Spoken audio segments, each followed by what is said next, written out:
Bonjour, bienvenue sur l'émission Alt de Slow Nation TV. Alors pourquoi Alt? C'est une touche de l'ordinateur, mais c'est aussi Alt pour alternative.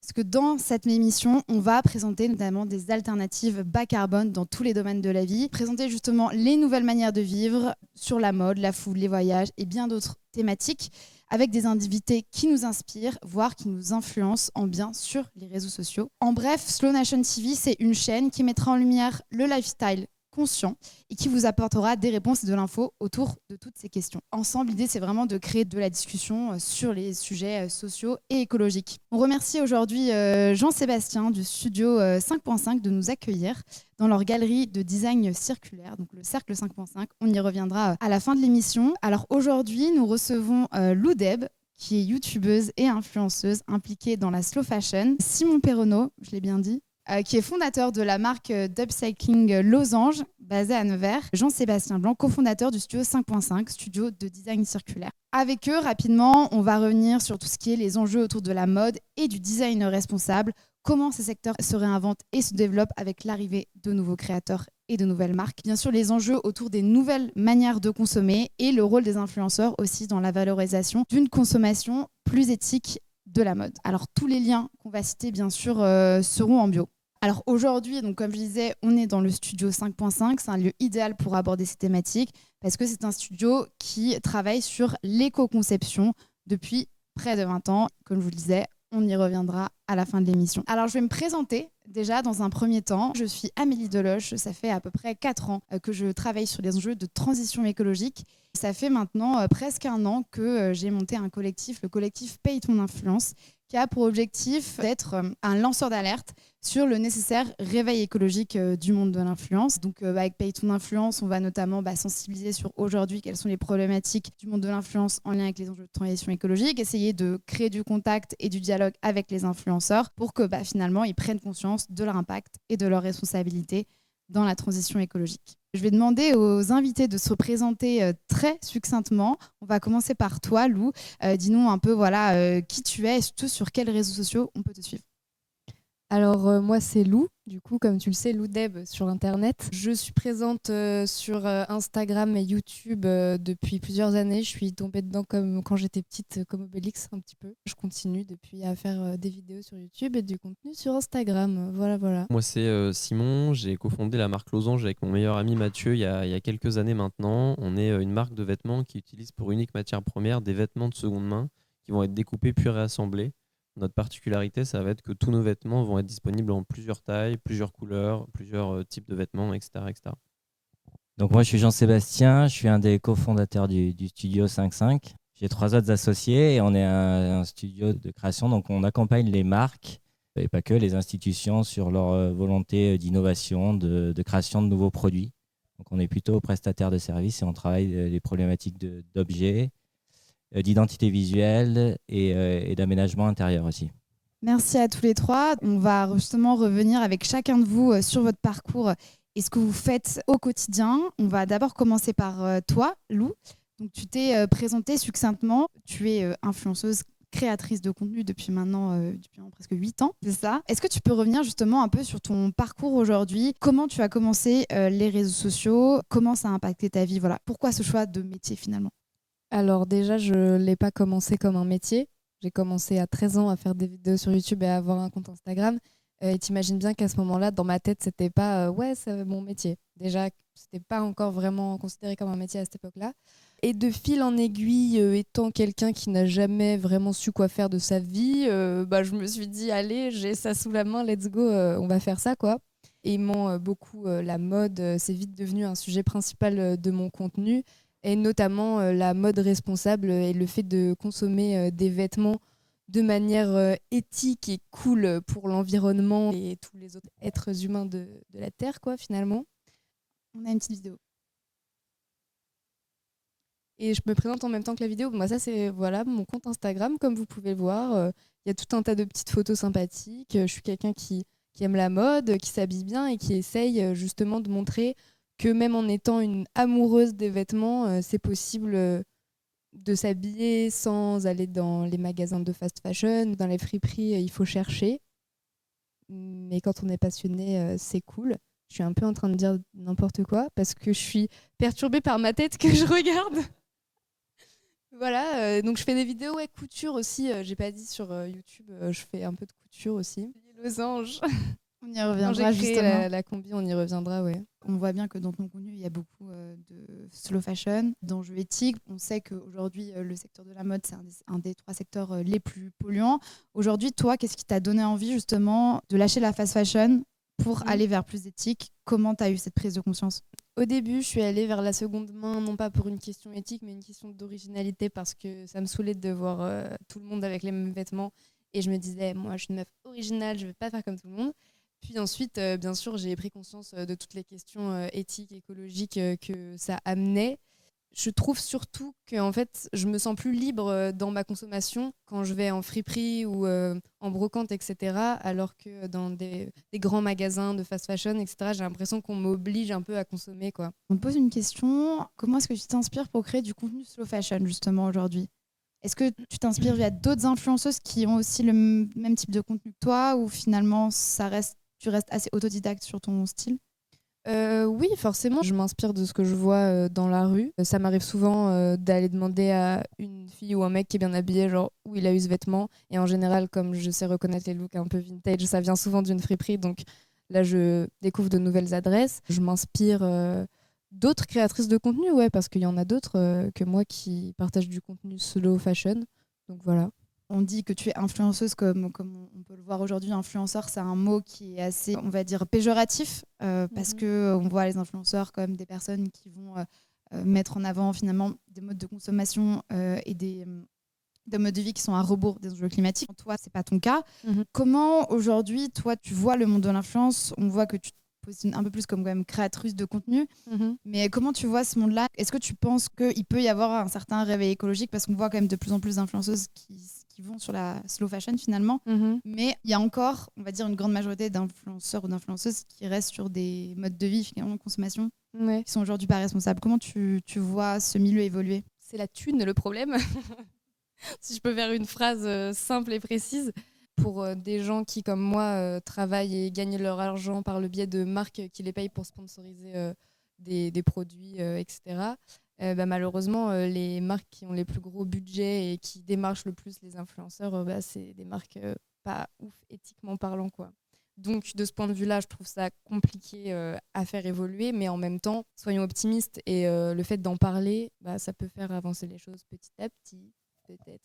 Et justement, cet enjeu pékinois, tu l'as eu aussi. Est-ce que tu as ressenti des moments où tu avais un peu l'impression d'être dans une sorte de dissonance? Tu avais un enjeu derrière qui était gagner ta vie, en même temps vouloir être responsable, et il y a ce truc de marques les plus responsables, c'est celles qui ont le moins de budget pour l'influence. Est-ce que tu as ressenti de la dissonance cognitive dans certains contenus que tu as pu faire? Ouais, carrément.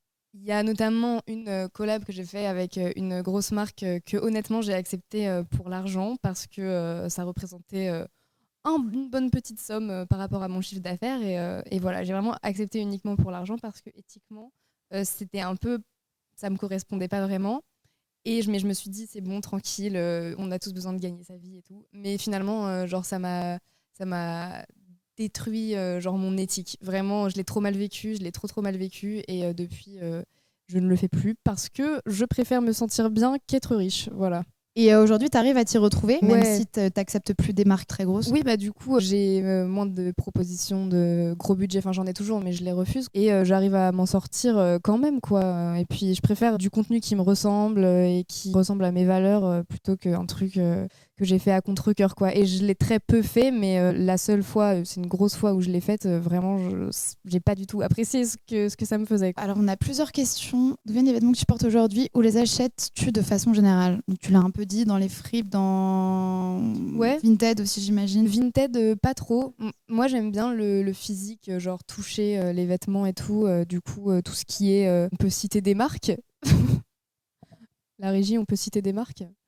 Voilà, genre Guérissol, Emmaüs, les dingues fringues, tous ces gros endroits où il faut fouiller, moi j'adore. Sinon aussi des petites friperies un peu plus particulières. Bon là je vais pas toutes les citer sinon on en a pour 45 minutes, mais voilà. Ok, et on a une autre question qui est intéressante, c'est est-ce que tu arrives à voir si ton message a de l'influence, notamment auprès de ta communauté? Est-ce que tu penses que tu arrives à finalement passer des messages sur les changements de consommation? Oui, mais comme j'en ai déjà parlé avec plusieurs personnes, on a quand même une communauté qui nous ressemble et je pars du principe, enfin je pense, et en voyant les retours de ma communauté, que je prêche un peu des convaincus. Peut-être des fois j'apporte des nouvelles alternatives et des nouvelles manières de consommer dont les gens n'avaient pas forcément conscience, mais dans l'idée, j'ai plutôt une communauté qui est quand même aussi dans cette démarche-là, donc ça a de l'impact, mais pas forcément toujours auprès de ceux qui en auraient le plus besoin, quoi. Et ça, malheureusement, c'est l'algorithme d'Internet qui ne nous le permet pas. Et si on sort un peu des réseaux, est-ce que tu as eu l'impression que tu as pu être actrice dans la prise de conscience dans ton entourage? Ah ouais, ça ouais, par contre. Rien que pour le tri chez ma mère, par exemple. Genre, je me suis vraiment énervée pour que ma mère trie à une époque parce que j'étais en mode, mais c'est pas possible, je peux pas, moi, porter des messages et tout comme ça sur Internet et que ma propre mère, genre, ne trie pas ses déchets. Mais depuis, tout est arrangé. Donc voilà. Maman, je te vois. Et puis après, non, ouais, même mes amis qui sont ou qui étaient des consommateurs de fast fashion, j'essaye toujours de les raisonner. Rien qu'en, par exemple, faisant des propres friperies dans mes vêtements. Enfin, je sais que mes 2 meilleurs amis, par exemple, je leur dis, au lieu d'aller acheter des fringues, venez regarder les vêtements que je mets plus et je vous les donne, tu vois. Et je fais ma propre mode circulaire. Et puis finalement, on se rend compte que le vintage, la seconde main, c'est aussi devenu populaire de plus en plus chez la grande majorité des influenceurs, notamment des influenceuses. Bon, après, il a fallu finalement que ça devienne une mode pour que les gens s'y intéressent. C'est aussi comme ça. Tu parlais justement aussi que ta communauté, c'était des convaincus. Ouais. Est-ce que toi, tu as ressenti dans ton évolution une perte d'engagement, peut-être des gens qui étaient là au début et qui, après, quand tu t'es un peu plus spécialisé sur la slow fashion, sont partis? Le fait est que oui, depuis quelques mois, années, j'ai perdu un peu d'audience sur Internet, mais ça vient plus du fait que j'ai ralenti le rythme de post plutôt que mon contenu en soi, parce que j'ai un peu eu toujours des messages similaires, ils se sont juste un peu plus accentués avec les années. Mais bon, j'ai jamais fait des hauls Zara, quoi, pour ne pas citer cette marque de merde. Donc j'ai toujours fait des haul friperies depuis le tout début de ma chaîne YouTube et parler de ça sur Instagram, ça s'est juste plus intensifié et j'ai surtout changé le type de marque avec lequel je travaillais ou surtout en fait banni un certain type de marque au bout d'un moment. Tu as perdu un peu d'engagement parce que tu as moins posté. Il y a aussi aujourd'hui de plus en plus d'enjeux quand on est influenceur à être finalement ultra présent sur les réseaux pour satisfaire les algorithmes. Et dès que finalement tu es moins présent et tu préserves aussi ta santé mentale, bah, tu as moins d'engagement. Comment tu arrives justement à trouver cet équilibre, toi, entre la volonté d'être présente et en même temps te dire bah, j'ai aussi moins envie d'être dépendante de ces réseaux? Bah déjà en me disant que pour moi être créatrice de contenu c'est pas une fin en soi, j'aime bien faire ça mais ça représente pas le but ultime de ma vie, quoi. Donc déjà ça me permet de prendre beaucoup de recul. De deux, je me contente de ce que j'ai aussi et je trouve que l'audience que j'ai permet de faire passer des messages ou d'inspirer. On va prendre une autre question. Comment tu penses qu'on peut aller au-delà des cercles vaincus, notamment sur les réseaux? En s'immisçant dans du contenu de personnes qui ont une communauté de gens pas convaincus. Mais du coup, c'est vraiment pas du tout l'exemple de ici, là, parce que là, tout le monde est convaincu par la même chose. Mais si un jour j'arrive à m'immiscer dans du contenu de personnes qui ont une communauté de gens pas convaincus par les initiatives écologiques, et ben là, ce serait un gros pas, quoi. Et finalement, est-ce qu'il n'y a pas un enjeu aujourd'hui que les influenceurs entre eux s'influencent vers de la consommation finalement plus responsable? Les enjeux de transition écologique quand même intègrent de plus en plus les stratégies d'influence ou en tout cas font de plus en plus partie des réflexions de certains influenceurs. On peut citer une des premières sur ces questions-là qui était Enjoy Phoenix, qui n'a pas forcément été suivie par beaucoup d'influenceuses quand elle a voulu justement arrêter certains partenariats et la promotion de la surconsommation. Est-ce que tu penses que si finalement il y a un grand mouvement au sein des influenceurs, on peut arriver à une influence plus responsable in fine? Ou c'est un milieu qui finalement l'argent triomphera un peu toujours? Oui, c'est ce que j'allais dire. C'est que je sais pas si des influenceurs peuvent influencer d'autres influenceurs à faire de meilleurs partenariats et à influencer de manière plus verte, on va dire. Parce qu'il y a ce putain de facteur argent, pardon pour le gros mot, qui motivera toujours un peu plus certaines personnes, quoi. Alors, il y a une autre question. Est-ce que tu vois que le sujet de la responsabilité environnementale et sociale s'étend autour de toi avec d'autres influenceurs, influenceuses que tu peux connaître? Est-ce que vous échangez ensemble? Il peut y avoir des influenceurs qui montrent, qui se posent les questions environnementales et tout, Mais ça peut être un truc très de surface. Ça veut dire que si en story, quelqu'un peut dire oui, alors telle initiative écologique, c'est bien et tout, mais que cette personne continue à faire genre des partenariats qui sont pas du tout en accord, je trouve ça un peu inutile, quoi. Mais bon. Oui. Il y a un enjeu aujourd'hui qui est très compliqué, c'est-à-dire qu'on va demander aux influenceurs de s'engager, d'autant plus intégrer les enjeux de transition écologique dans leur contenu. Mais il y a forcément une période où ils ne seront pas cohérents parce qu'ils ne peuvent pas changer du jour au lendemain. Et c'est à quel point on accepte cette incohérence et à quel point elle dessert ou non le propos écologique. Et c'est vrai que du coup, ça peut aussi faire écho à ton expérience où finalement un influenceur qui veut commencer à changer, il va être dans une certaine dissonance cognitive parce qu'il va continuer à accepter certains partenariats pour justement garder son niveau de vie. On va revenir un peu sur ce que tu fais sur les réseaux sociaux. Aujourd'hui, est-ce que tu as des projets? Est-ce que tes projets ils sortent un peu des réseaux? Est-ce qu'il y a des choses dont tu peux parler Les projets que j'ai en dehors des réseaux sociaux, c'est souvent basé autour de la mode et de la création parce que c'est un kiff. J'ai notamment créé une combinaison cet été avec la marque Losange. Simon, le représentant de la marque Losange, ici présent. On y reviendra juste après. Sinon, en ce moment, je suis en train d'imaginer une collection avec la friperie Compile Store qui ont aussi une gamme d'upcycling dans leur boutique. J'aime bien bosser avec des marques d'upcycling pour, encore une fois, essayer de dire « Hey oh, regardez, avec ce qui existe déjà, on peut faire des vêtements cool. » Et Simon en parlera mieux que moi, d'ailleurs, je pense. Eh bien justement, Simon, on va passer à toi. Donc tu es le créateur de la marque Losange, marque d'upcycling. Est-ce que tu peux un peu revenir sur ton parcours? Qu'est-ce qui t'a fait créer cette marque? J'ai fondé Losange du coup avec Mathieu, qui est mon meilleur pote depuis 15-20 ans. C'est un peu plus moi qui est poussé vers la mode, parce que c'est quand même pas son sujet de prédilection, même s'il adore ça maintenant. Losange, on l'a un peu créé comme une réponse. C'est presque un peu scolaire, le départ de Losange, c'est comment on peut répondre aux enjeux actuels qui sont autour de la mode, en sachant que les solutions qui existent actuellement nous paraissent, en toute humilité, limitées, en tout cas dans leur développement exponentiel et dans leur possibilité de s'imposer vraiment à tous et comme étant une solution viable sur le très long terme aussi. On avait identifié les deux gros enjeux. Il y en a d'autres, mais nous, les enjeux qu'on avait surtout adressés, c'était les émissions de gaz à effet de serre et la gestion des fins de vie des vêtements. Les émissions de gaz à effet de serre, on s'est rendu compte que quand il y a un vêtement qui sort d'une usine, en fait, 95% de la pollution, elle est liée pour 60% à la transformation de la matière et à 35% à l'extraction de la matière. Donc, par exemple, 35% j'extrais le coton, 60% je le transforme en rouleau de tissu. Et après, il y a quelques pourcents sur la confection, et il y a quelques pourcents sur le transport, etc. Mais tu te dis, en fait, la majeure partie du problème vient de comment on crée la matière à l'origine. Partant de ce concept-là, on s'est dit, comment on fait pour réutiliser de la matière qui existe déjà et qui n'aurait pas besoin d'être transformée de manière chimique pour pouvoir arriver à une matière utilisable. Et c'est là que le concept d'upcycling, c'est un peu, on s'y est intéressé de plus près, en se disant, on va réduire d'un côté les émissions de gaz à effet de serre de manière drastique, et d'un côté, on va permettre de revaloriser à très grande échelle des vêtements. Parce que là où, par exemple, le recyclage ou la seconde main ne va pas recycler tous les vêtements, l'upcycling a la possibilité, dans les faits, de recycler l'intégralité des vêtements qui sont actuellement disponibles sur la Terre. Donc en termes de possibilités de développement et d'impact futur, c'est incomparable avec toutes les solutions qui existent. Ton déclic écologique, peut-être revenir sur ton parcours d'études, etc. Voilà, est-ce que tu t'es spécialisé là-dedans ou c'est venu un peu après? Et ensuite, peut-être revenir sur Losange. Depuis combien de temps tu l'as créé? Et quels sont tes projets futurs là-dessus? Le déclic écologique, je pense que je l'ai eu au fur et à mesure. J'ai eu la chance, je pense, de faire Sciences Po à Lyon, et qui a des défauts et des qualités, mais qui a quand même pour défaut d'ouvrir pas mal sur ce genre d'enjeux, les enjeux sociétaux et environnementaux. On est très au fait de ces choses-là, pas parce qu'on les voit en cours, mais parce que l'entourage dans lequel on est, le petit écosystème dans lequel on est, nous invite un peu à réfléchir sur ces thématiques-là. Et après, je pense que l'enjeu écologique, il est...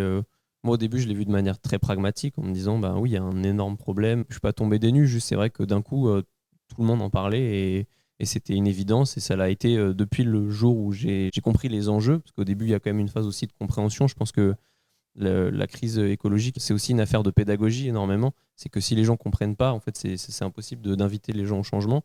Et moi, c'est à partir du moment où je l'ai compris, et c'était au tout début de mes études, que je me suis dit, il faut que tout ce que je fasse après, par la suite, s'oriente par rapport à ça. Et c'est un peu dans ce sens-là qu'on a créé Losange, quoi. En disant comment aujourd'hui on peut avoir le plus d'impact sur le secteur, en choisissant un secteur sur lequel on a des affinités, évidemment. Le secteur de l'énergie ou le secteur du transport, perso, j'ai aucune affinité avec, donc j'allais pas Mais le secteur du textile, le secteur de la mode, j'avais des vraies affinités avec depuis très longtemps. Et je me suis dit, je vais faire quelque chose sur ce secteur-là. Et c'est comme ça qu'on a créé Losange, avec ce que je disais, la création de Losange comme une réponse presque académique à comment on réduit les émissions de gaz à effet de serre tout en augmentant la part de vêtements revalorisés. On fait Losange, quoi. Et du coup, donc Losange, c'est une entreprise qui est basée à Nevers. Pourquoi Nevers? Est-ce que vous avez des boutiques à Paris? Est-ce que vous êtes que sur Internet? Comment on peut avoir accès à vos créations? Nevers, parce que c'est la plus belle ville de France. Et je le dis, et je suis fier de le dire maintenant. Je pense que Lou peut en attester. Elle hésite encore aujourd'hui à venir habiter à Nevers. Je dois la retenir, mais elle n'est pas loin. Non, Nevers, c'est qu'avec Mathieu, on est originaire de là-bas, tout simplement. C'est une ville qui est super chouette. C'est un territoire qui a une histoire avec le textile, un peu moins maintenant. Et ça avait du sens pour nous de créer une entreprise dans un territoire qu'on aime et dans un territoire qu'on a envie de voir grandir avec nous. On n'est pas la seule entreprise à être revenue sur Nevers pour créer quelque chose. Il y en a d'autres. On est au sein d'un incubateur qui s'appelle le Village Baïséa, où il y a plein d'entreprises qui ont des projets à impact, des projets sociétaux, des projets à plein de visées. Il y a tout un écosystème qui s'est créé là-bas et nous, on est fiers d'en faire partie. Losange, c'est disponible en ligne sur losange.com. Sur Paris, ce sera disponible assez rapidement. À partir du 15 novembre, on sera en boutique jusqu'au 31 décembre dans le Marais. Ce qu'on voit à l'écran, c'est rue des Minimes, c'est notre nouvel atelier, la grande salle de découpe à laquelle on fait toutes les créations. Comment on récupère et on choisit de la matière. Chez Losange, on procède un peu à l'inverse de ce que ferait une marque classique. C'est-à-dire on ne va pas partir du design, on va partir du gisement de matière qui a été identifié. Si par exemple on se rend compte qu'il y a des centaines de milliers de suites de seconde main qui sont disponibles, on va voir comment on va travailler avec cette matière-là. Pareil pour les jeans, pareil pour les pantalons en velours qui sont un peu les pièces phares qu'on a en ce moment. On identifie le gisement et après qu'est-ce qu'on va faire avec? Et c'est à partir de la matière que tout le processus de création va se faire par notre équipe de stylistes. Évidemment, c'est pas que de moi, je suis une influence, mais je suis pas derrière les dessins et les prototypes. C'est Clémence et Capucine que je salue ici. Et aujourd'hui, Losange, c'est combien de personnes derrière? On est 14 à Losange. On espère être de plus en plus. Souvent, on dit ça, c'est plus peut-être une catchphrase marketing, mais Losange, c'est vraiment un modèle de l'emploi et du réemploi. C'est à la fois un modèle qui va permettre de réemployer beaucoup de matière. Cette année, on a réemployé 30 tonnes de vêtements, donc c'est pas rien, alors qu'on n'était qu'une dizaine si on lisse sur l'année. Et c'est aussi un modèle de l'emploi. C'est un modèle qui peut offrir de l'emploi assez rapidement, qui peut permettre ce qu'on entend un petit peu partout en ce moment, qui est la réindustrialisation, de proposer tout un tas d'emplois dans les territoires et à Nevers particulièrement pour l'instant. Et donc on en est hyper content. Est-ce que vous travaillez avec des organismes comme Emmaüs pour récupérer les vêtements? Aujourd'hui, on travaille principalement avec le centre de tri Eureka Free à Rouen, avec qui on a une très très bonne entente, une très bonne collaboration, parce qu'ils ont vraiment compris l'enjeu de l'upcycling. C'est difficile de travailler avec les centres de tri, c'est honnêtement un des combats que je mène dans ma région Bourgogne-Franche-Comté, parce qu'aujourd'hui, les centres de tri sont quand même vachement orientés autour des acteurs historiques avec lesquels ils faisaient du business, c'est les recycleries et les friperies. Or, aujourd'hui, on se rend compte qu'il y a un acteur qui est en train d'émerger, qui sont les marques d'upcycling, et qui a un besoin qui est énorme, et qui n'est pas rempli, quoi. Aujourd'hui, on est obligé de payer un surcoût de main-d'œuvre pour du tri spécifique, par exemple par couleur. Si on ne veut pas récupérer des suites de toutes les couleurs, mais que des suites bleues, c'est possible dans l'idée, mais juste c'est des surcoûts, etc. Parce que le tri de base, il n'est pas fait pour nous. Et c'est dommage parce que, comme je le disais tout à l'heure, on est la filière qui a le plus de chances de revaloriser le maximum de vêtements, peu importe la taille, peu importe la couleur, peu importe le style, la marque d'origine. Enfin, en fait, on n'a pas ça nous intéresse pas, même peu importe la composition du vêtement initial. On peut tout retravailler. Donc ça, c'est un vrai challenge qu'on est en train d'essayer d'adresser pour l'instant auprès de nos centres de tri régionaux et après on espère dans toute la France. Ok, donc il y a un vrai enjeu d'adaptation finalement de la filière tri aux marques d'upcycling. Est-ce que justement, j'imagine il y a de plus en plus de marques d'upcycling. Est-ce que tu sais à peu près combien il y en a? Quelles sont les parts du secteur aujourd'hui face finalement à la fast fashion ou à la mode un peu classique? C'est risible la part des vêtements d'upcycling par rapport au marché global de la mode. Il y a de plus en plus de marques d'upcycling et c'est trop chouette. On peut les retrouver au Restore des Galeries Lafayette, au Printemps du Louvre via les corners Rainer. Donc c'est hyper positif. Ce qui nous manque aujourd'hui, c'est qu'on ait une filière qui se construise autour de nous, qui nous permette d'aller chercher des vêtements peut-être un peu plus standardisés, pas forcément en termes de style, mais simplement en termes de référence, pour qu'on puisse en fait assez rapidement se développer. C'est vrai qu'aujourd'hui, la plupart des créateurs d'upcycling, nous, c'est un axe qu'on a qui est très différenciant. La plupart des créateurs et des créatrices vont faire de la pièce unique. Nous, on s'est dit que si jamais on voulait réussir à développer le upcycling, le rendre un peu plus accessible en termes de style, il fallait proposer des pièces qui soient un peu plus basiques, c'est-à-dire qu'on puisse retrouver dans un vestiaire classique et surtout qu'on puisse proposer dans différentes tailles et dans différentes couleurs, histoire de se dire si jamais quelqu'un flash dessus et qui se dit l'upcycling c'est trop bien, j'en parle à quelqu'un, que la personne puisse lâcher dans sa taille aussi. Ça, c'était vraiment une promesse qu'on voulait donner pour permettre justement le développement de l'upcycling. Mais il y a toute une filière en fait à recréer de la même manière. Aujourd'hui, il est très compliqué de trouver des ateliers qui permettent de faire de l'upcycling parce que couper dans un vêtement, c'est pas pareil que couper dans un rouleau. C'est pas le même savoir-faire. C'est pour ça qu'aujourd'hui, d'ailleurs, on travaille beaucoup avec des marques d'upcycling pour nous-mêmes prendre en charge des productions upcyclées parce qu'on maintenant on a une jolie équipe qui peut le permettre. Mais il y a plein de défis, le centre de tri, la partie confection, le côté prix aussi. Forcément, c'est des pièces qui coûtent plus cher à produire, en plus surtout si elles sont faites en France. Donc il y a beaucoup de problématiques pour réussir à démocratiser dans tous les sens du terme l'upcycling. Et finalement, est-ce que le marché grandit à la même vitesse que les marques d'upcycling se créent, ou est-ce qu'il y a encore finalement un décalage entre la volonté des consommateurs à payer plus cher pour de la mode responsable et finalement l'offre? Il y a de jolies perspectives, hein. Le dernier rapport ThredUp annonce que l'upcycling représentera en 2026, donc c'est que dans 4 ans, 10% du marché de la seconde main, 22 milliards de dollars à l'échelle mondiale. Donc c'est énorme. Aujourd'hui, je pense que ce n'est pas du tout le cas des 10%, donc plus être autour des 1. Donc ça veut dire que les analystes, dont je ne fais pas partie, mais dont je salue le travail, sont en train de démontrer que l'upcycling, c'est une vraie filière d'avenir, c'est une vraie filière dans laquelle il va y avoir une offre qui va se structurer, qui va se développer, etc. On espère faire partie des acteurs qui vont permettre de faciliter cette démocratisation de l'upcycling de par nos concepts, le fait d'avoir de plus en plus d'ateliers qui connaissent la pratique, etc. Finalement, est-ce que tu sais comment la France se place par rapport à d'autres acteurs au niveau mondial sur l'upcycling ? J'ai rencontré pas mal de clientèle américaine cet été pendant notre pop-up store pendant laquelle on avait présenté la super combinaison de loup. La plupart me disent que l'upcycling, c'est pas quelque chose de très développé là-bas. Je connais une marque d'upcycling qui est à Montréal, qui fonctionne très bien, mais qui fait que de la pièce unique, donc qui n'a pas encore développé un modèle avec des pièces en référence. Je sais qu'en France, on a une scène qui bouge énormément, mais que c'est le cas aussi en Angleterre et en Italie. Là, en France, il y a des vraies communautés. Je sais qu'à la caserne, il y a beaucoup de choses qui sont organisées autour de l'upcycling. On a des plateformes, Rainer, Revibe, qui centralisent de l'offre. Je sais que Revibe, ils sont beaucoup en Italie aussi, vu qu'ils sont italiens. Donc non, je pense qu'il y a 2-3 pays quand même dans lesquels l'upcycling est en train de monter. Et surtout, en France, on a la chance d'avoir, ou la chance, je sais pas, mais en tout cas, on a l'opportunité d'avoir pour les marques d'upcycling de la visibilité dans les très gros magasins. L'espace Restore aux Galeries Lafayette, ça doit être plusieurs centaines de mètres carrés dédiés à l'upcycling. Pareil au Printemps du Louvre. Donc ça veut dire que ça intéresse et que ça intéresse de plus en plus de gens. Personnellement, je pense que plus les gros acteurs aussi s'y intéressent, plus ça va donner de la visibilité aux plus petits et plus peut-être ça va structurer la filière, nous permettre d'aller chercher un business model qui est un peu plus intéressant, faire baisser nos prix, du coup proposer des prix moins chers, donc démocratiser. Enfin, il y a tout un circuit qui peut se lancer pour permettre de rendre accessible à tout le monde l'upcycling, quoi.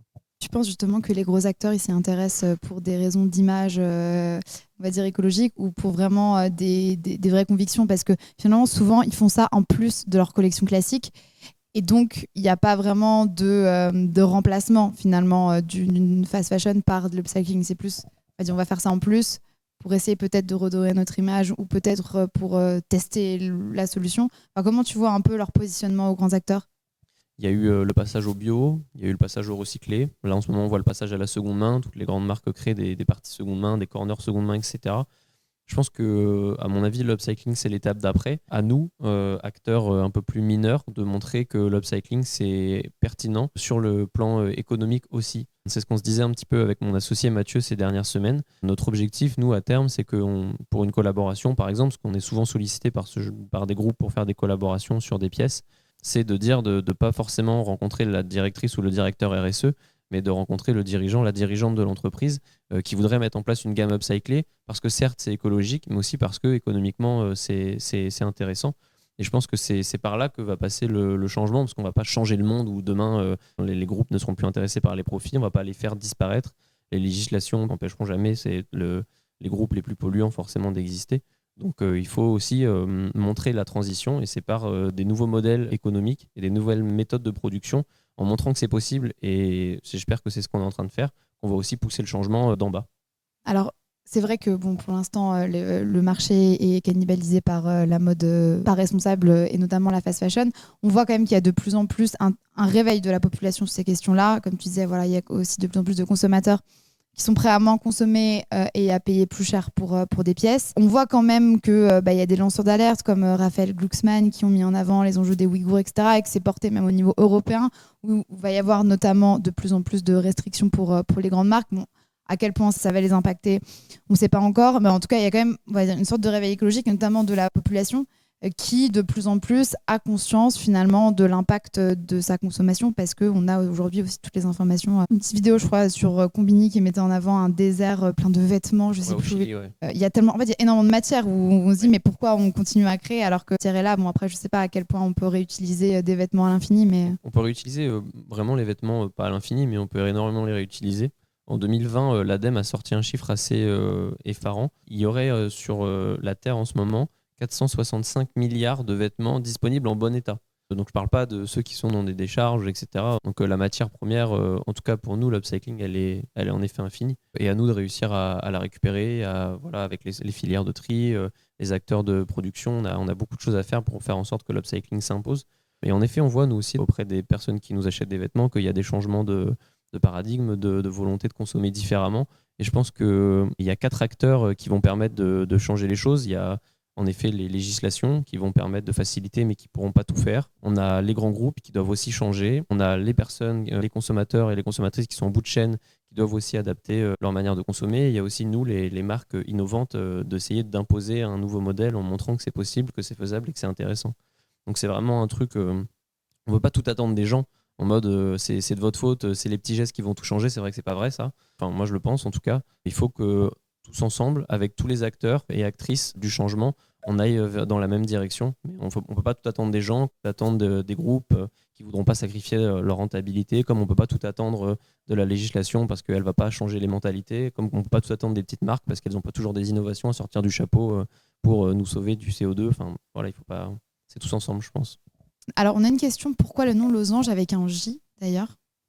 Est-ce qu'il y a une raison derrière ou c'est juste un nom qui vous a parlé quand vous avez fait un brainstorm ? C'est un nom qui nous a énormément parlé. On trouve sympa le fait d'avoir une forme géométrique parce que c'est une grande partie de notre travail, c'est réussir à reconstituer des formes géométriques. Je pense que le sweat que je porte aujourd'hui en est témoin pour pouvoir recréer un vêtement.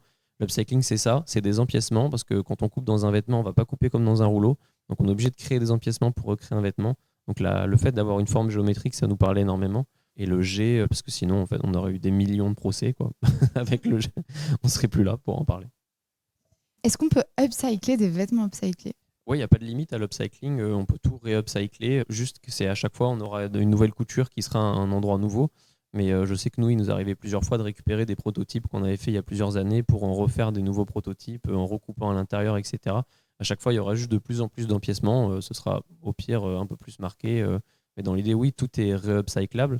Ce qu'il faut juste changer, des choses que nous, personnellement, on utilise neuf. Dans nos vêtements, c'est 98% de seconde main. C'est par exemple tout ce qui est boutons, fermeture éclair ou bord-côte de fin de manche. C'est des choses, si on veut assurer des finitions qui vont durer dans le temps, parce que le but, c'est pas non plus de faire des vêtements en réutilisant un bord-côte qui a déjà 15 ans et qui, du coup, au bout de 2 mois, va se détendre, ni un bouton qui a été ouvert des milliers de fois. C'est aussi de se dire on fait de l'upcycling durable pour pas qu'un vêtement 3 jours après vous nous le renvoyez parce que la fermeture elle a cassé parce qu'elle avait déjà été utilisée 10 000 fois quoi. Et on va revenir un peu du coup sur la visibilité des marques d'upcycling. Tu as décidé de travailler avec Lou. Vous avez fait une collaboration sur un vêtement, une combinaison. Est-ce que vous pouvez justement revenir sur votre collaboration, la genèse finalement, comment ça a commencé ? On a décidé avec Losange un terme qui n'a pas été trop employé depuis le début. On a parlé beaucoup de créateurs, créatrices de contenu, influenceurs, influenceuses. Nous, on a vraiment voulu développer une logique d'ambassadeur, d'ambassadrice avec Losange, en se disant qu'on va prendre des personnes et travailler avec eux et avec elles jusqu'au bout. Si elles le souhaitent. On espère que notre mariage continuera. Notre but, c'est vraiment de sélectionner entre guillemets des personnes avec qui on est en phase sur nos valeurs, avec eux, un peu uniquement quasiment sur de la co-construction. Derrière, il y a la visibilité de la marque. C'est important que les gens soient au courant de Losange.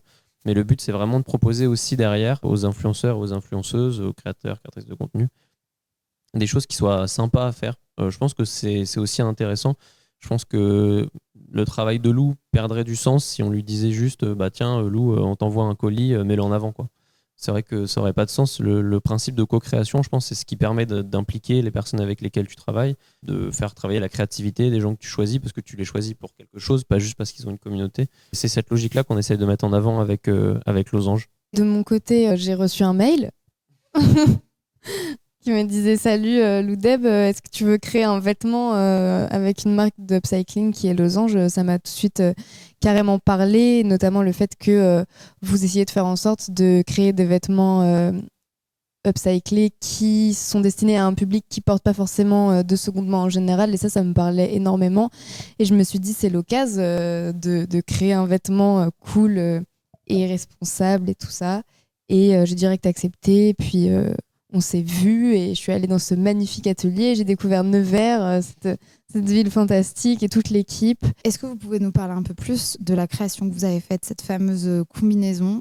Comment vous l'avez créée ensemble? Il y avait du coup du lin et comme disait Simon, Losange travaille à partir des matières qu'ils ont déjà pour ensuite imaginer les vêtements. Et donc du coup il y avait du lin. Et moi, le lin, ça m'a parlé. Je me suis dit, il faut grave qu'on fasse une combinaison un peu large en lin, un peu une coupe qui peut aller à tout le monde et tout. Hyper confortable. Et on a fait les dessins. Enfin, j'ai pas fait les dessins vu que je sais pas dessiner, mais les stylistes de chez Losange ont commencé à faire les dessins, à faire les protos et tout. Il y en a eu plusieurs. Au début, ça ressemblait à rien et à la fin, c'était magnifique. Le principe de faire des prototypes. Et voilà. Et du coup, ça a donné cette combinaison. Est-ce qu'elle est encore disponible? Est-ce que c'était une édition limitée? On en a fait une cinquantaine, c'est à peu près. Il y en a vraiment pas mal qui se sont vendus. La pièce a beaucoup plu parce qu'on a vraiment réussi à développer un truc avec Lou qui soit portable par tous, tout le temps, de plein de manières différentes. Comme je racontais à Lou, on l'avait vendu particulièrement pendant le pop-up store qu'on avait fait cet été. Et honnêtement, à chaque fois qu'une nouvelle personne l'achetait, elle la mettait différemment. Parce qu'on avait permis en fait de pouvoir mettre un foulard autour pour resserrer au niveau de la taille, ou de pas le mettre, de mettre des boutons qu'on pouvait ouvrir, qu'on pouvait fermer. On peut même, vu que c'est du lin assez épais, on peut le porter en hiver par-dessus un pull à col roulé. Enfin, il y a plein d'utilisations possibles. Et il nous en reste et on en est très content. On va probablement l'été prochain en refaire quelques-unes et les pimper un petit peu, parce que là on les avait fait toutes blanches. On va probablement les broder avec un artiste avec lequel on travaille des fois en broderie. Donc pour essayer de les reproposer, le but étant de ne pas se dire on a du stock, on n'en fera plus jamais rien, mais de les reproposer dès l'année prochaine.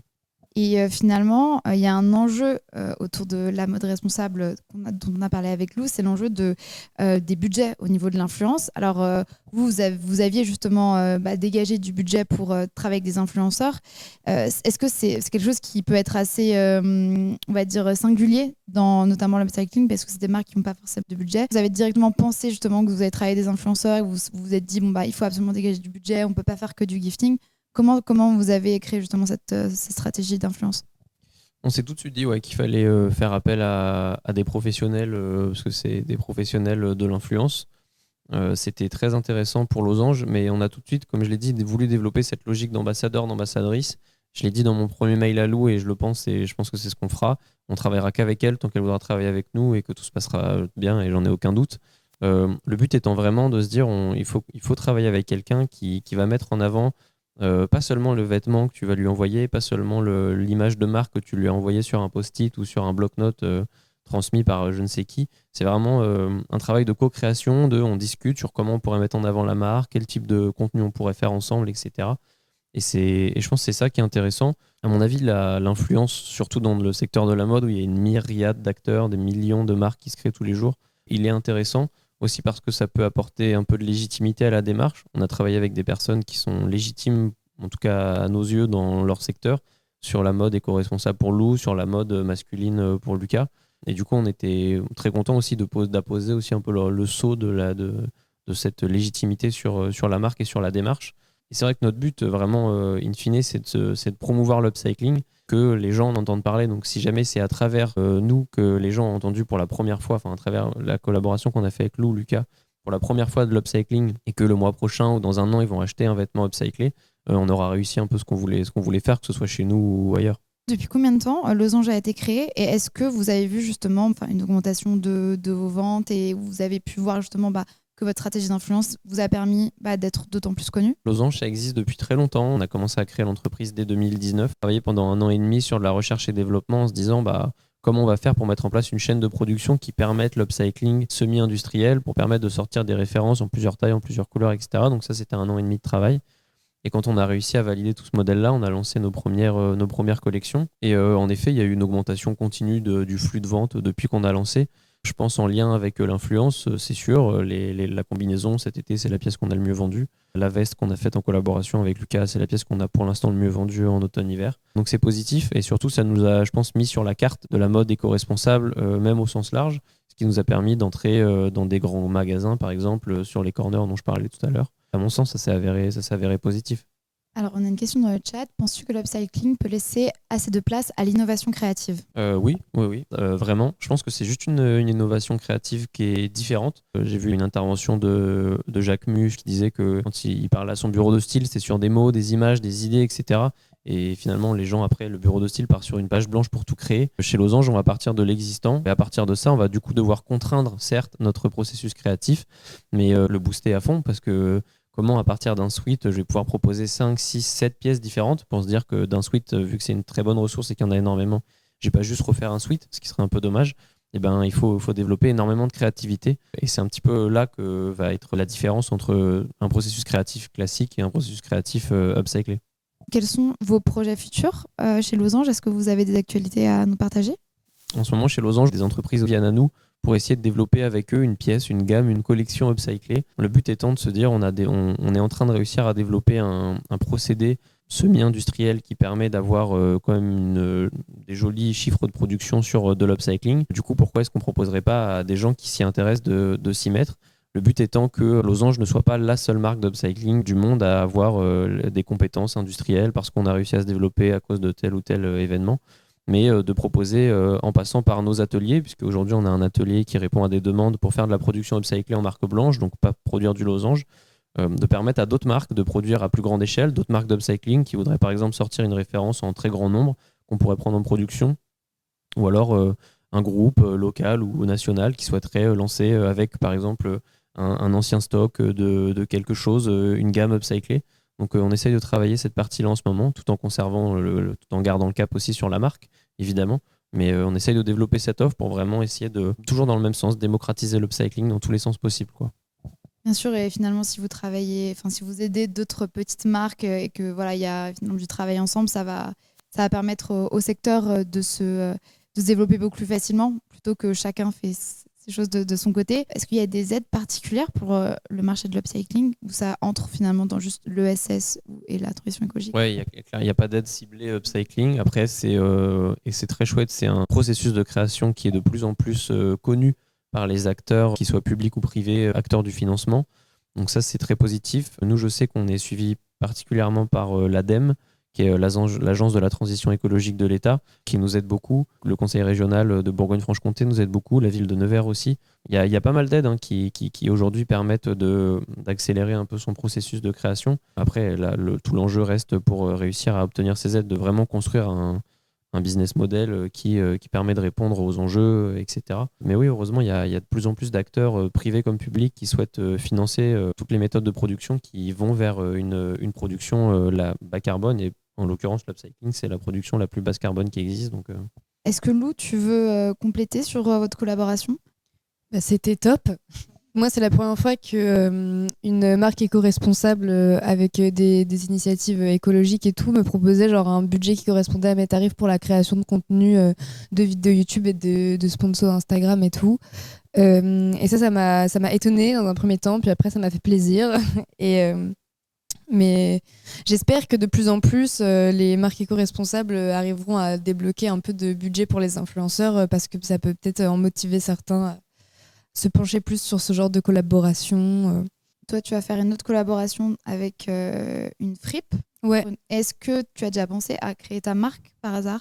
J'ai eu une marque, il fut un temps, qui était une marque d'impression textile qui était fait de manière assez clean. Ça veut dire que c'était du textile biologique, certifié GOTS, qui était produit au Portugal, etc. Donc bon, c'était pas trop dégueu. Mais j'ai arrêté justement à cause d'un problème de sens. Je me disais pourquoi je vends des vêtements neufs alors que moi-même je n'en achète pas, et même si c'était des vêtements neufs qui étaient produits de la bonne manière, ça me posait problème d'en vendre, quoi. Et du coup, je m'étais posé la question, et si je faisais une marque de upcycling? Et j'ai tout de suite réalisé que ça demandait beaucoup plus d'énergie, d'organisation, de temps, que je n'avais pas. Et voilà, j'avais 19 ans à l'époque, donc en même temps, se lancer dans ce genre de projet, faut avoir les épaules, quoi. Et je les avais pas. Mais du coup, j'ai trouvé la solution à ma vie, c'est de collaborer avec des marques. Voilà. Upcycling, et comme ça je donne mes idées, et puis tout ce qui est la partie chiante, eh bien je ne la fais pas. Voilà, merci Simon. 2 ans, c'était ta première collaboration avec une marque d'upcycling? Non, j'avais fait une collaboration avec une amie qui s'appelle Zoé, qui a une marque d'accessoires qui s'appelle PWK, qui utilise du matériau inutilisé. Genre, on peut dire que c'est du tissu dormant d'agriculture, en gros. C'est une genre de bâche quadrillée qui permet de faire pousser les tomates, je crois, un truc comme ça. Et du coup, elle récupère cette matière première chez des agriculteurs qui s'en servent pas, et elle en fait des accessoires. Et j'avais fait avec elle un genre de petit par-dessus sans manches dans la matière qu'elle utilise.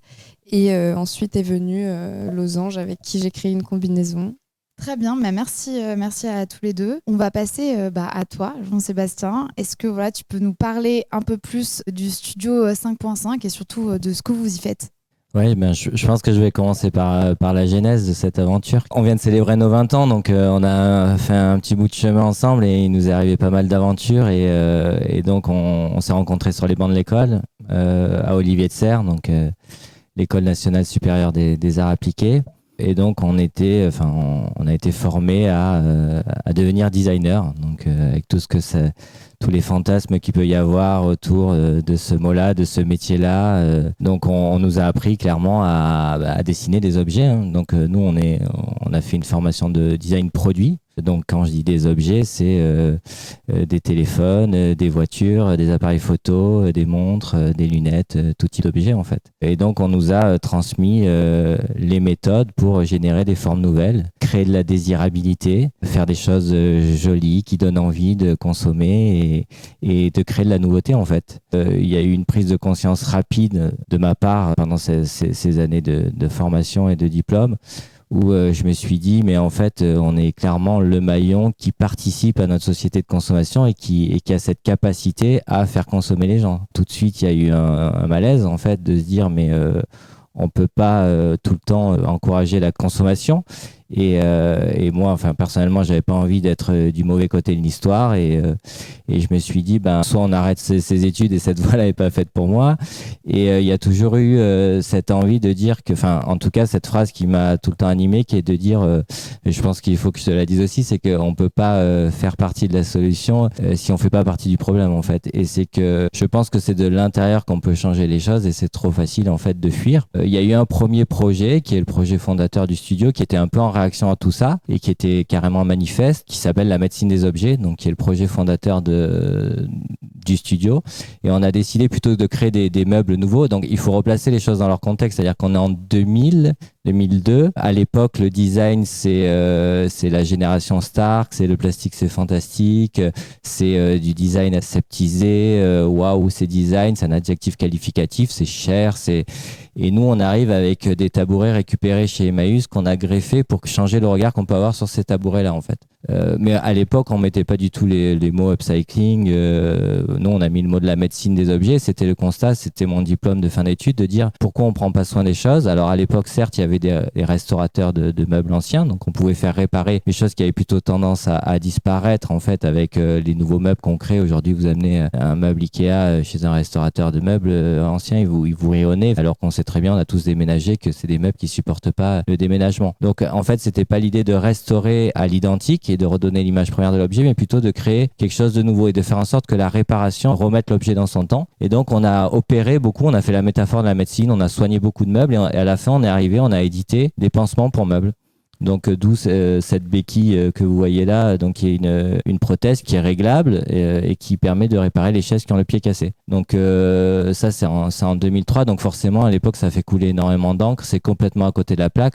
Les gens nous regardent au salon du meuble en disant mais c'est quoi l'histoire? Et à la fois il y a une espèce d'engouement, on amène quelque chose de frais, de nouveau, et les gens commencent à s'intéresser à nous, et notamment les Galeries Lafayette qui nous proposent d'aménager dans cet esprit-là le Lafayette VO, qui était le concept store dédié aux jeunes. Mais surtout ce qui était intéressant, c'est que nous, on rêvait, on était persuadés que ça allait être vendu en tête de gondole, des magasins de bricolage, que ça serait le renouveau du mobilier. Ouais, on était convaincus. Enfin, on avait 20 ans. Et en fait, c'est des pièces qui ont fini au musée. Donc, clairement, il y a une photo, il y a une chaise qui fait partie des collections du Centre Pompidou, la chaise soignée. On avance avec ce projet-là, mais à l'époque, il y a pas de business. Enfin, c'est pas du tout une évidence. On parle tout juste de pollution, de l'air. Enfin, on a fait notre métier de designer, mais régulièrement, on avait un travail d'auteur, en fait, qui était détaché des commandes qu'on pouvait avoir pour les marques ou pour nos clients. À côté de ça, on a créé l'agence qui est le Studio 55. Mais on a toujours essayé de faire des projets manifestes qui provoquaient, en fait, où il n'y avait aucun enjeu économique. Juste, on montrait des images d'alternatives de choses qu'on pouvait faire, tout simplement, et on démontrait qu'on pouvait faire des choses différemment. Et en fait, ça faisait marrer les gens, ça faisait des articles de presse, on avait une énorme notoriété, donc il n'y avait pas les réseaux sociaux à l'époque, c'était les articles, on n'avait pas de followers, donc on faisait des expositions, on montrait les choses et on faisait des salons. On gardait ces convictions en nous, on a toujours gardé nos convictions de dire qu'on pouvait faire différemment, mais c'était un combat permanent, c'est-à-dire et encore aujourd'hui, on se retrouve, alors les choses ont beaucoup évolué, je vais en venir à ça, mais pendant des années, on a même mis de côté cette approche-là parce que vraiment, c'était conflictuel en fait, ou alors on était marginal ou on faisait des pièces de musée en fait. Mais on perdait pas le fil, on essayait toujours de distiller ces idées à dose homéopathique dans les réunions en disant ouais, mais on peut faire autrement, on peut fabriquer plus localement, on peut utiliser telle matière qui est moins énergivore. Parce qu'en fait, en tant que designer, on a une capacité énorme. Chaque coup de crayon engendre tout un process, que ça soit le choix de la matière, la forme qu'on donne, le mode de mise en œuvre. Ça implique une addition qui est plus ou moins salée, donc on peut la maîtriser. Donc il y a plein de mots on a parlé d'éco-conception, donc c'est au moment de la conception, essayer de faire en sorte de minimiser l'impact carbone, c'est-à-dire de faire en sorte que les choses soient pensées intelligemment avec le minimum de matière, mais à la fois pour une vraie durabilité. On est arrivé dans un marché où de plus en plus, à la base c'était un marché d'équipement, c'est-à-dire on se meublait, on se léguait les meubles de génération en génération, et puis en fait ce monde-là a petit à petit suivi le marché de la mode, donc est devenu un marché de renouvellement, donc on change de déco en fait comme on change de chemise, et ça c'est devenu problématique. Donc en fait il fallait créer des choses qui soient plus durables. On a toujours tenu cette posture, et puis aujourd'hui petit à petit les choses sont en train de se mettre en place, et j'ai des exemples on a des collaborations avec Nespresso, donc qui est vraiment pour le coup là on est sur le café monodosé, enfin tout ce qu'il y a de pire, qui viennent nous voir en nous demandant, parce que aussi on a incarné une forme de fraîcheur et de jeunesse dans notre approche du design, des gens qui se questionnaient, qui faisaient les choses différemment et pas que sur une sensibilité écologique, et qui nous ont demandé comment on pouvait boire, comment on buvait le café nous aujourd'hui en tant que jeunes consommateurs. Et donc on leur propose de faire des tasses, on leur dessine des tasses à partir de capsules recyclées, c'est-à-dire on dit oui, vous mettez en place une filière de recyclabilité autant que ça serve, et donc on propose de faire des tasses. Et là en fait donc ils achètent le truc sur le papier, c'est génial, mais en fait quand il s'agit de le mettre en œuvre, on se rend compte que pour eux c'est beaucoup plus compliqué, beaucoup plus onéreux que d'extraire de la matière des ressources naturelles et de la mettre en forme, parce que c'est le même cas que ce que tu expliquais tout à l'heure, tailler un patron dans un rouleau, c'est pareil, extraire un métal, c'est plus simple que de faire refondre des capsules. Et donc ils nous disent on va pas la faire en recyclé en fait. Là vous dites je le fais pas en fait. Donc c'est ce genre de dilemme qui est très compliqué. Voilà, donc on dit oui parce qu'il y a quand même une satisfaction de voir son objet exister et de le voir utilisé par le grand public. Donc là on parle de millions d'exemplaires, mais en tout cas on se rend compte que si on arrive à faire changer les choses de l'intérieur, on a cette capacité non pas d'influence, mais vraiment de proposer des choses concrètes et pas juste de dénoncer des produits qui rentrent dans la vie de tous les jours des gens, et de changer leurs habitudes et de leur donner envie justement de créer ce sentiment de désirabilité vers des objets qui sont différents ou mieux pensés et qui sont vraiment utiles au quotidien, parce que il y a une vraie responsabilité du designer à créer des objets, à les mettre sur le marché. Nous aujourd'hui on se pose systématiquement la question, est-ce qu'on a besoin de ça ou pas, comment on le fabrique, et les choses évoluent. Justement, est-ce que tu peux me dire un peu comment les choses évoluent, et surtout à quel moment tu as constaté que finalement les enjeux de durabilité entraient dans le secteur de l'ameublement, et où ça en est aujourd'hui justement? Alors c'est pas vraiment rentré encore, hein. Je pense que la mode est devant la prise de conscience est plus forte. Mais tout ça participe en fait. Ce sont les mêmes consommateurs, hein, les gens qui se meublent. Donc, mais il faut continuer à expliquer que bah oui, quand on achète un produit, on cautionne une industrie, on cautionne des pensées et qu'on n'a pas besoin toujours de plus et de suivre. Là où ça a changé, alors nous on vit dans une période où il y a clairement là aujourd'hui c'est greenwashing à gogo. Enfin voilà, c'est tout le monde a envie de se verdir la pilule, mais c'est des enjeux énormes et c'est des changements de paradigme complets. Donc tout le monde, hein, les plus grands viennent nous voir comment on peut faire pour faire sans packaging. La réponse c'est que déjà il faut arrêter de produire, enfin de proposer des nouveautés. Swatch sont venus nous voir en nous demandant de refaire leur packaging. Donc Swatch ils sont pas bien dans leur basket en ce moment, ils font des montres à plastique. Leur slogan c'était une montre par jour. Non mais c'est ça, assortissez votre montre à votre chemise. Enfin, je suis allé en rendez-vous en Suisse et j'aurais dit mais en fait la meilleure des solutions c'est pas de faire de packaging, en fait c'est vous partez avec la montre au poignet et donc en fait ils viennent nous acheter du packaging. Enfin, comment on change l'étui? Et donc là il y a 25 personnes autour de la table et ils vous disent ouais, enfin on vous a payé pour une étude. Enfin, c'est compliqué. Donc en fait on est dans un vous voulez le faire ou vous voulez pas le faire. Donc on est dans et il faut avoir quand même une forme d'autorité qui est compliquée parce que vous êtes au service d'une marque aujourd'hui. Enfin, nous on est au service d'une marque, donc on vient apporter notre expertise, notre compétence. Voilà. On est dans cette situation-là où ils ont tous envie. Il n'y a pas un brief où on parle pas d'éco-responsabilité, d'utiliser des matériaux recyclés, parce qu'il y a la RSE derrière et une envie de voilà. Mais concrètement aujourd'hui, moi j'ai pas encore d'exemple à grande échelle à citer donc ça va être l'aménagement du showroom, ça va être voilà ce qu'on a fait par exemple pour le Festival du Monde là récemment. On vient de faire la scénographie de leur festival en réemploi, donc qu'à partir de déchets issus de l'imprimerie du journal.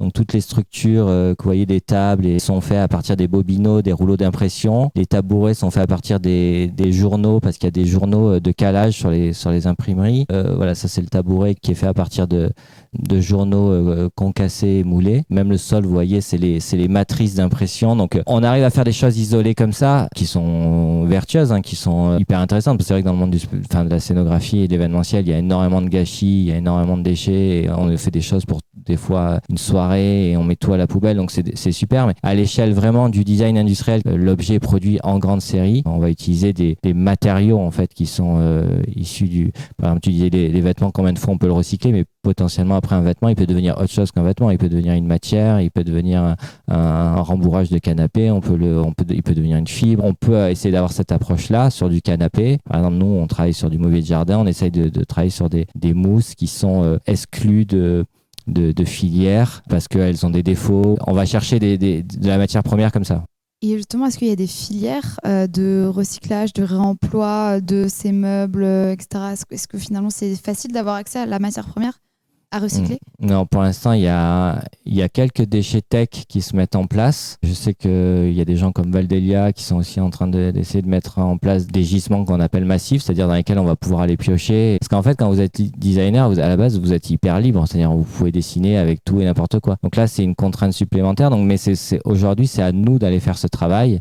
C'est-à-dire que c'est nous qui avons demandé à aller visiter le monde et qui avons fouillé dans les poubelles et qui sommes allés chercher les gisements qui étaient adaptés, mais on savait pas ce qu'on allait faire. Et après, on a dit, on a ça et on doit construire avec ça, en fait. Ça rend les choses un peu plus compliquées, mais plus excitantes, en fait. Avec l'upcycling, il y a un enjeu d'avoir des nouveaux acteurs qui facilitent l'accès à ces matières-là. Qui centralisent, en fait, les déchets. Okay.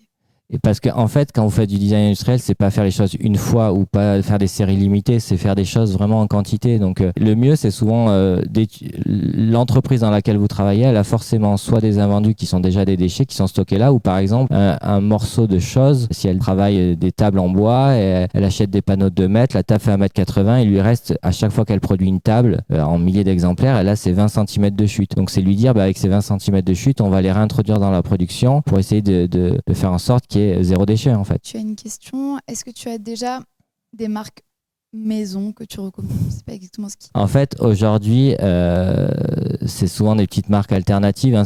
En fait, c'est un peu des makers qui prennent la relève.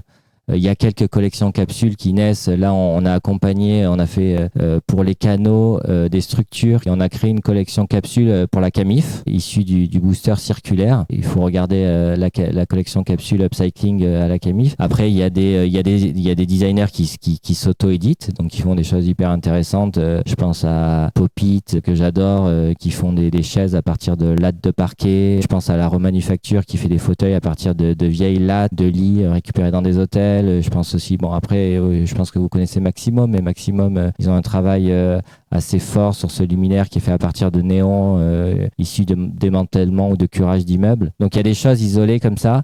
Les designers sont en train de s'organiser en marque, mais comme tu dis, c'est compliqué aussi, c'est d'autres métiers, que ce soit le marketing, la communication, et quand on fait la création, même si on se sent super-héros des fois quand on a des super idées, c'est encore très isolé, je trouve. Il n'y a pas une vraie marque qui s'est positionnée sur le sujet, qui a une vraie offre concrète en upcycling sur le mobilier. Au niveau des consommateurs, il y a peut-être un enjeu aussi de prix. J'imagine que aussi c'est des prix un peu plus élevés. Après, bon, il y a quand même. C'est bien que tu dises ça déjà, parce qu'il y a plein de gens qui pensent que parce qu'on utilise des déchets, ça on va dégrader et que ça va être moins cher. Alors que c'est bien ça l'idée du upcycling, hein, c'est de rendre la deuxième vie, de valoriser et de donner un statut qui est meilleur que la première vie. Donc on tire vers le haut et ça demande un travail qui est différent. Donc le prix est souvent plus élevé. Ouais. Et il faut le faire accepter. C'est aussi d'une manière générale faire accepter aux gens qui devraient acheter des choses de meilleure qualité et qui fassent le calcul tout bête que si on a un objet de meilleure qualité, il va durer plus longtemps dans le temps et donc on va avoir besoin de le remplacer moins souvent en fait. Et du coup on va produire moins de déchets parce que plus on augmente l'espérance de vie d'un objet, plus il s'inscrit dans la durée et c'est juste la bonne approche, c'est créer des objets qui sont capables de résister dans le temps en fait. On voit très bien que les anciens meubles de nos grands-parents, typiquement, il reste des dizaines. Et puis la patine est belle en fait aussi parce que c'est du vrai bois massif, ils vieillissent bien en fait, les cuirs se patinent et c'est ce qui a disparu aujourd'hui. Alors on a des questions de MSEC58. Est-ce qu'il y a de nouvelles réglementations en France qui incitent, contraignent les entreprises à faire une partie de leur production avec du réemploi ? Il y a plus des réglementations qui empêchent les entreprises de faire du réemploi parce qu'en fait, il faut souvent tout un tas de normes et de certifications et de PV quand on utilise des matériaux et que quand on récupère des matériaux de réemploi, on ne sait pas quelle est la vie qu'ils ont eu avant. Donc en fait, c'est dur de les normaliser. Donc déjà, il faudrait lever ces normes-là pour pouvoir agir. Ok, donc pour l'instant, pas de vrai. Non, je pense pas. Je pense que moi, je pense, tu disais qu'il y a 4 acteurs, mais honnêtement, je vous le dis, je vois comment fonctionnent les marques. Elles jurent que par les consommateurs. Quand elles ont les moyens, elles font des tests consommateurs. Enfin, dans l'industrie, en tout cas, c'est vrai peut-être moins dans la mode parce qu'il y a ce côté créateur et j'ose et je. Mais quand vous investissez dans des moules pour une nouvelle cafetière ou une nouvelle bouilloire, c'est des millions d'investissements. Ils prennent pas le risque que ça plaise pas au plus grand nombre, en fait. Ils font ce que les gens veulent. Donc, si les gens, en fait, décident de s'orienter vers ça, les marques feront ça, en fait. Et c'est nous qui avons le pouvoir, en fait. Si on a envie de ça, mais ça veut dire qu'il faut qu'on boycotte le reste ou qu'on boude le reste, en fait, tout simplement. Et c'est comme ça que ça fonctionnera. Une autre question, est-ce que tu exposes tes créations dans les galeries d'art ? Justement, à force de... C'est vrai, je parlais de toutes ces expériences et tout ce vécu et que j'ai envie de transmettre et parce qu'on a fait plein de conneries, on a fait plein de choses qui allaient pas dans le bon sens, qu'on a compris, on a envie de le partager. Et aujourd'hui, on a ouvert le Cercle 5-5, donc on y est ici aujourd'hui, et qui est une galerie et donc qui rassemble tous les gens ces créateurs qui avaient besoin de visibilité et qui ont souvent pas de possibilité de montrer leur travail. Et on a fait l'année dernière un pop-up de plus d'un mois où on a fait une sélection de designers qui agissent dans ce sens-là. Et donc, c'est vrai que c'est à la frontière, c'est une boutique éphémère, mais c'est proche d'une galerie parce que je pense qu'aujourd'hui, les gens, ils achètent ça parce qu'ils adhèrent à la démarche et pas encore parce que c'est pas un automatisme, en fait. Ils sont contents d'avoir une pièce upcyclée à la maison pour raconter l'histoire. C'est chouette d'en parler, mais en fait, c'est pas encore une nécessité, c'est pas encore une évidence et c'est loin d'être une évidence. Est-ce que tu as des actus à venir au studio ? Oui, on continue à accompagner des structures à travers le programme du booster circulaire pour les canaux. C'est important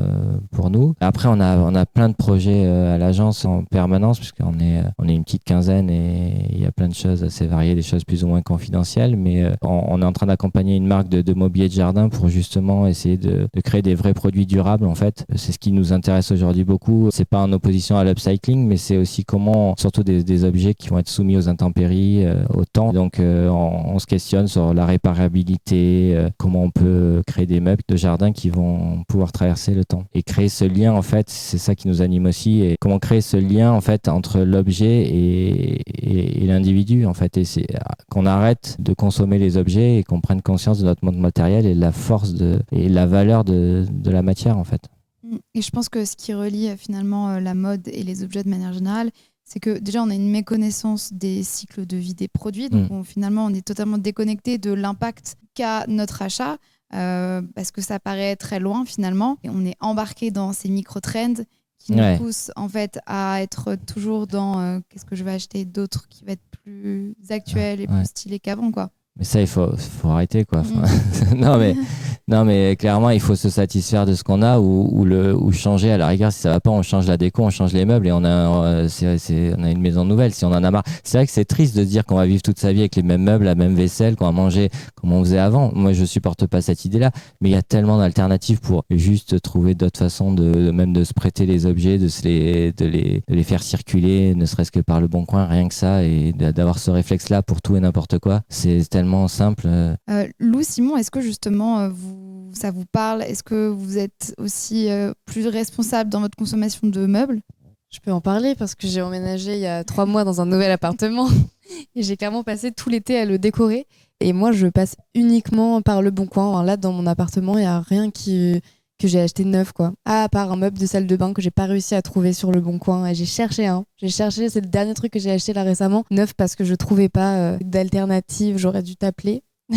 Genre upcycler ou quoi, et donc voilà. Mais sinon je passe toujours par le Bon Coin, et dès que je me débarrasse d'objets, en fait, même je supporte pas l'idée de un meuble dont je me sers pas, ça me passe pas par la tête de me dire je vais le déposer dans la rue ou je vais le laisser aux encombrants, quoi, parce que c'est des meubles en bon état. Et ça m'est arrivé ces dernières années souvent de changer d'appartement. J'ai déménagé environ 5 fois en 4 ans, et du coup, bon, à chaque fois il y avait de l'aller-venue de meubles, et j'ai toujours fait en sorte que les meubles dont je me débarrassais finissent chez quelqu'un d'autre, chez des amis, ou alors que je les vende sur le Bon Coin. Et en plus, le Bon Coin, moi je l'utilise pas forcément dans une optique de gagner de l'argent sur des objets que j'ai achetés, mais juste dans l'idée que quelqu'un d'autre les ait. Même si je les vends pas cher, je m'en fiche. Je préfère mettre des trucs à 10 balles sur le Bon Coin pour que quelqu'un les récupère, plutôt que d'attendre une éternité en le mettant trop cher et personne le prend, quoi. En tout cas, moi, depuis longtemps, je marche avec le Bon Coin pour meubler tous mes apparts. Moi aussi, ouais.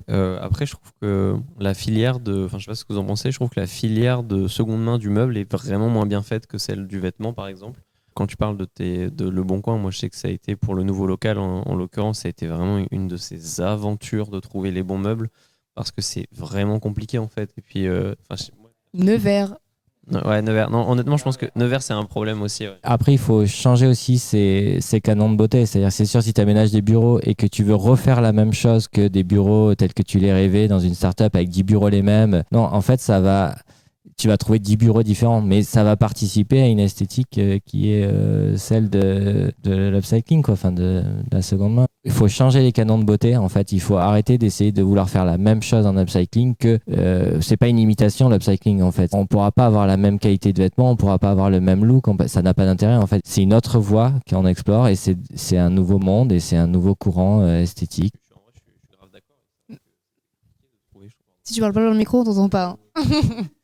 Moi, je suis d'accord avec toi, mais je pense que justement, si on n'essaye pas d'imiter, ça restera niche et ça touchera toujours le même petit cercle de gens, tu vois. Alors que dans le fond, je suis d'accord avec toi. Moi, je suis pour une évolution de la beauté. J'ai comme l'impression que si on n'essaye pas un peu d'imiter dans les vêtements upcyclés des vêtements neufs, et d'imiter dans les meubles, ça restera niche. Tu vois ce que je veux dire? Je suis plutôt d'accord avec vous. Je pense qu'il y a aussi pas mal de choses à faire dans l'expérience d'achat. C'était un peu là vers ça que j'allais. C'était par exemple aujourd'hui, si on veut acheter un vêtement, peut-être qu'encore une fois je parle trop du cas de Nevers, mais quand je veux acheter là je suis même sur Paris, je veux acheter un vêtement en friperie, je vais trouver des millions de friperies. Si je veux acheter peut-être un canapé de seconde main, il va falloir que j'investisse quand même plus de montant, de recherche, de machin. Enfin, je trouve que c'est moins simple d'aller vers l'achat de meubles de seconde main que ça ne l'est pour le vêtement ou que ça ne l'est pour d'autres filières. Et nous, en vrai, je pense que la plupart des choses qu'on a récupérées, à part les machines à coudre par exemple, la plupart des choses qu'on a à Losange, c'est de la seconde main ou alors du homemade. Il n'y a pas une filière qui s'est vraiment structurée sur le meuble, alors que pourtant c'est vrai que c'est des choses qu'on achète énormément en seconde main. Et pour avoir régulièrement du coup des gens qui viennent travailler à Losange, et la plupart ne sont pas de Nevers du coup, il y a beaucoup d'emménagements qu'on a fait ces derniers temps, et c'est compliqué de trouver les meubles qu'on veut en seconde main, pas parce qu'ils n'existent pas, mais parce que la filière de recherche et l'expérience d'achat derrière la seconde main et le mobilier est beaucoup plus compliquée que celle du vêtement, quoi. T'avais commencé à dire une phrase genre c'est pas vieux la seconde main, c'est juste beau différemment. Et moi je suis carrément d'accord avec ça, et j'aimerais bien que plus de gens réussissent à le comprendre, que genre le vieux c'est pas moche. Mais dans ce qui est de l'ameublement, avec toutes les tendances de genre minimalisme, truc hyper genre soft and white, genre c'est un peu compliqué, quoi. Mais on a fait un peu de mode aussi, même si on n'est pas on est plutôt produit, mais on a créé une marque de seconde main pour la filière de vêtements de la Croix-Rouge. Et je ne sais pas si vous l'avez vu passer ce projet, mais c'est tout simple, on a fait un bouton qui est sur l'étiquette et qu'on propose aux gens de coudre là où ils veulent sur leurs vêtements pour affirmer le fait que ça soit un vêtement de seconde main qui a été acheté dans une boutique de seconde main, un peu comme quand ils mettent le sticker quand vous avez fait un don. Du coup, on peut coudre ce bouton et pour dire moi en fait je suis fier de porter la seconde main en fait. Et la marque est née de ça, donc on peut ou pas le coudre. Il y a des gens qui préfèrent ne pas le mettre parce qu'ils sont contents d'avoir trouvé une belle sape, mais on peut le revendiquer aussi. Et ça, je trouve ça important en fait de l'assumer et d'en être fier en fait, d'adhérer à ce mode de consommation. Bien sûr, et je pense que c'est de manière générale le lien de tout ce qu'on a pu dire, c'est qu'aujourd'hui il y a un grand enjeu dont les influenceurs peuvent aussi être des acteurs, c'est changer les imaginaires de consommation de manière générale, comprendre l'impact qu'a notre consommation et vraiment ramener du lien finalement entre ce qu'on consomme et derrière l'ensemble des impacts, que ce soit sociaux ou environnementaux. Merci à tous pour vos témoignages et pour votre expertise sur vos différents sujets. S'il y a des futurs entrepreneurs ou start-upers qui nous regardent, donc il y a énormément de travail à faire sur la filière d'upcycling des vêtements et des meubles. Merci encore à tous pour cette discussion. Merci aux personnes qui nous regardent. Si vous avez des suggestions de thématiques pour les prochaines émissions, n'hésitez pas à nous en faire part sur nos réseaux sociaux. Bien sûr, cette émission, elle sera disponible en replay sur la chaîne YouTube de Slow Nation TV. N'hésitez pas à nous suivre sur tous les réseaux, Instagram notamment et YouTube. C'était la première émission Alt, donc on est vraiment ravis d'avoir pu discuter avec vous trois. On remercie encore une fois le studio 5.5 de nous avoir accueillis. À bientôt pour la prochaine émission.